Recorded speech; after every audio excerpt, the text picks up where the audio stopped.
Hi pen fans, this is your personal pen maker, Brian at the Edison Pen Company, edisonpen.com. Hey, there are two topics for this video today. One is the LA Pen Show, which is this weekend.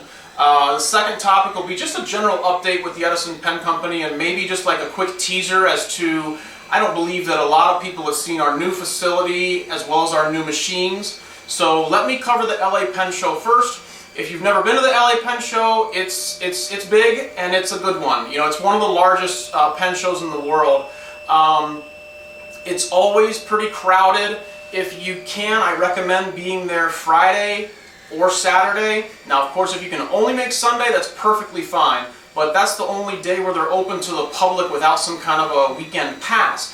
And so, therefore, it's a zoo on Sunday. So, definitely get to the pen show any way that you can. But if you want to, not be so packed in, Friday and Saturday are awesome. And then Sunday, of course, it's worth it, but you might be shoulder to shoulder with some people here and there. Seems like every year there is literally a line, I would guess about 400 feet going out the door for people to get in when they first open the doors on Sunday. So it is a great show. If you can make it Friday, Saturday, that would be great. If you can make it Sunday, you'll also have fun. But getting time to talk to all the vendors might be more difficult on Sunday. Okay, so I will go ahead and in a minute I will go and show you guys all of the inventory that we're going to bring to the LA Pen Show. You have a look at it, and then this weekend, if you're attending the show, all of these pens are available for purchase.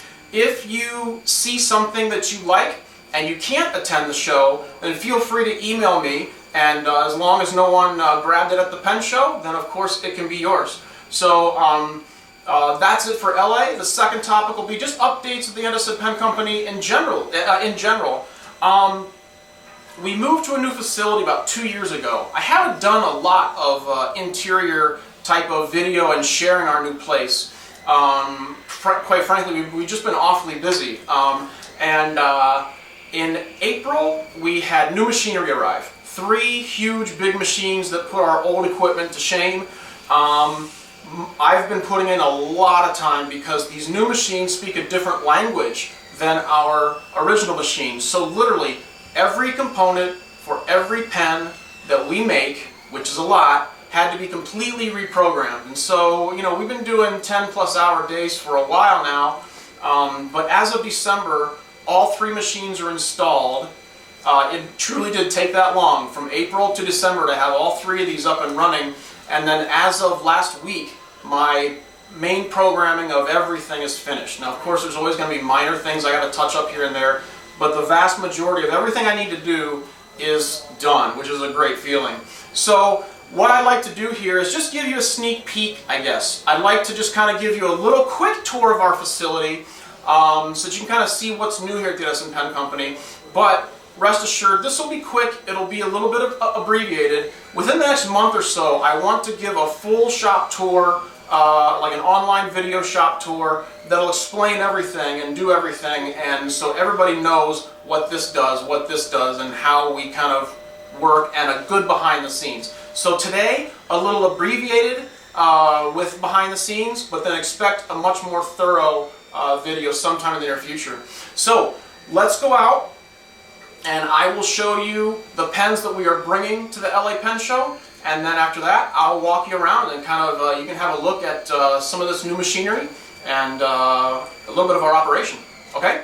Alright, so here are the pens that we'll be bringing with us to LA.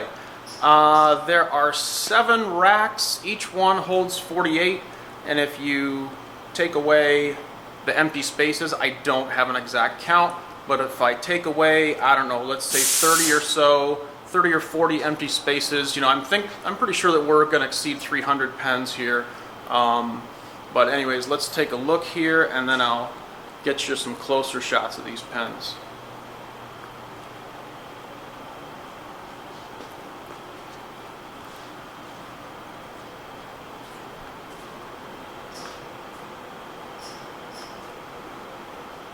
So let's go ahead and have a look here. Right here we have extended Minas.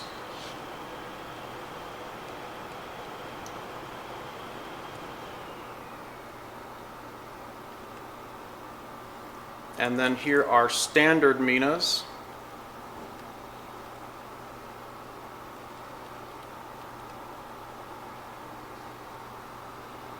These are pearlettes.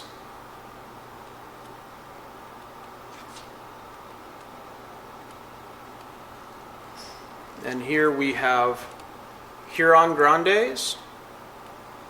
And then also, I'm sorry, I apologize. These are Herald Grandes. And over here, these are Huron Grandes. This entire rack is all Colliers.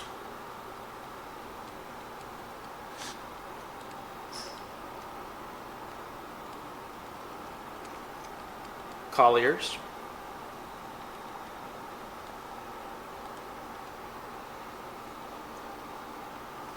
Now here we have Morgans.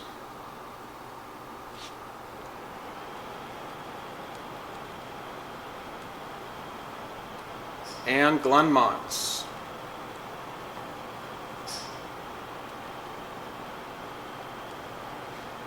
Now this entire rack are all Beaumonts.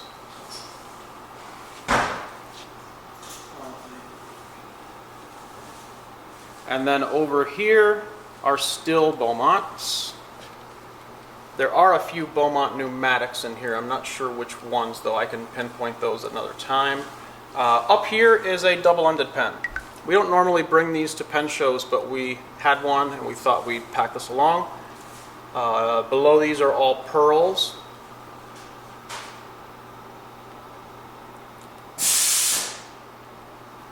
.76s. Heralds. And now we get into a full rack of these Menlos. The Menlos in particular, we've been doing a lot out of these translucent materials because I think that that's really what a lot of the appeal is with this pen and the draw filling system. So all of these are Menlo draw fillers, and the vast majority of them are highly translucent. These are Menlo draw fillers as well. So you kind of get the idea here. I'll try and give you, for instance, this is a draw filler made out of rainbow swirl. And being very, very translucent, you can kind of see how when this pen is filled, it's going to have a lot of ink sloshing around. So that's been kind of the bigger appeal to these Menlo draw fillers. So these are the pens that we'll be bringing. I think what I'll do is I'll grab my other camera now and I'll give you just a quick impromptu tour of our shop. Okay, so here we are at the facility. We've been here about 2 years now, and like I said, I apologize. We haven't had hardly any behind-the-scene videos. We've really been super, super busy. So now that a lot of my programming and a lot with these new machines are done, I've got a little bit more free time for stuff like this. So I'm going to make this a quick version, just kind of a quick walkthrough, and then in a month, within a month or so, expect to see a much more thorough video that'll show, everything and its application and a bit more explanation. So for now, let's just have a look around, okay?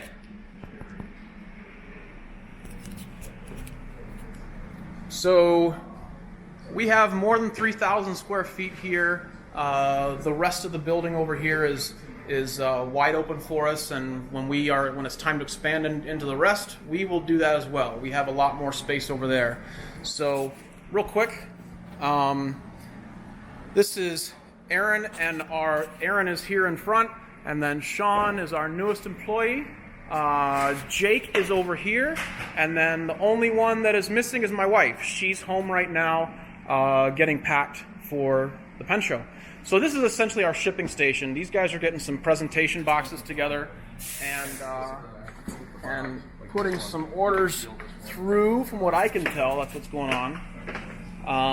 Over here, this is our laser. It's a CO2 laser that we use to put our Edison text on the pens, and we can also do some customizations too if somebody wants a custom engraving. This is my nib station. So a lot of my repair work, nib grinding is all going to happen here. Mostly nib customizations. Over this way, we've already been here from the last video, but this is the inventory that we're bringing. And then typically that is stored in these big filing cabinets here. That's where our inventory usually is. This is kind of an intermediary shipping station. So as things are coming together, we'll kind of get organized here. And then for larger orders, they head over to where you just saw Sean and Aaron. This is what everybody loves, and myself included. These are our materials racks. I'll kind of back up here a little bit so you can get an idea as to how large this is. I'll give a quick look through here, and like I said, we'll cover this a lot more thoroughly in the future, but some of these materials you might even recognize. All of this up here is ebonite. Here, the burnished gold for colliers, the persimmon swirl for colliers, and the antique marble for colliers. There's some others here that you might recognize as well. And then it's kind of like some small cutoffs will be over here, so more materials in this area as well. But then we also, oftentimes we get our materials in sheets. So I'm backtracking a little bit, but if you take a look here, these are materials that come to us in these large, heavy sheets. There's 8 of these right now here, and maybe some of you will recognize this material. That's the Sonoran Sunset for our pearlette. So these ones are big, heavy, and then we cut them down into rods. So next up, this is our buffing station. So after sanding, pens get buffed at this point right here. Oh, can't show you that because that's top secret. That's something that's coming soon though. We got that covered up for this video. Stay tuned. And more of a assembly area here. This is a mill that we use strictly for cutting clip slots. This is my kind of photo studio setup here. Around here are manual lathes, and interesting thing is that, you know, when this business started in my garage and it was just me, it was this little machine right here.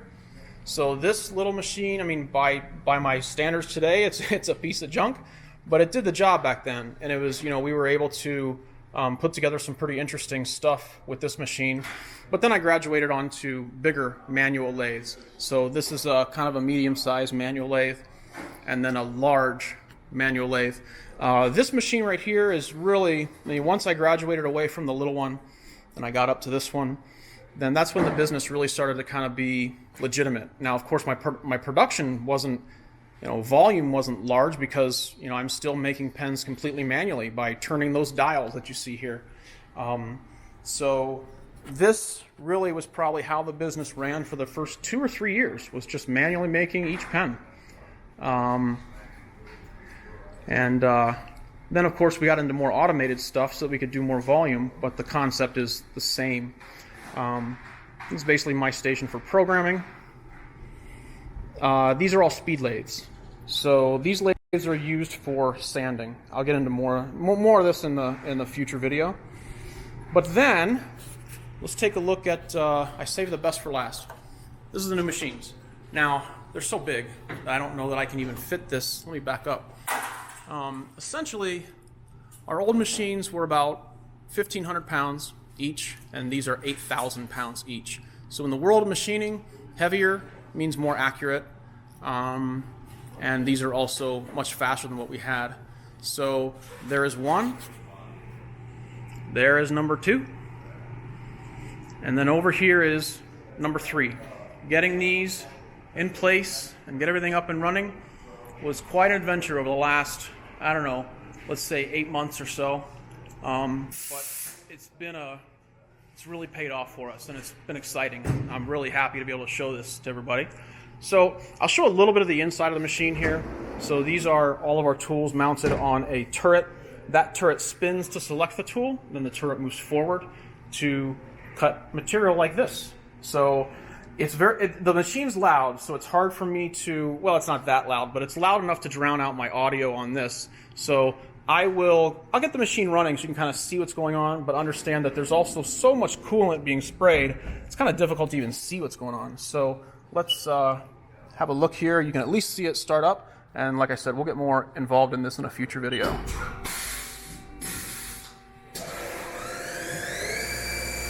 So like I said, that coolant spray kind of makes it very difficult to see what's going on. In a future video, perhaps what I'll do is see if I can run it without coolant. Now, of course, that's not always good because the material can melt, but if I can figure out a way to give you guys a better view of what's going on in there, I'll be sure to do it. So, hey, that's a quick tour of our place. We hope to see you guys at the LA Pen Show. Expect to see a much more involved and thorough video with more behind the scenes as my time is freed up lately for these types of things. And we hope to see you at the show, and have a good one. Take care.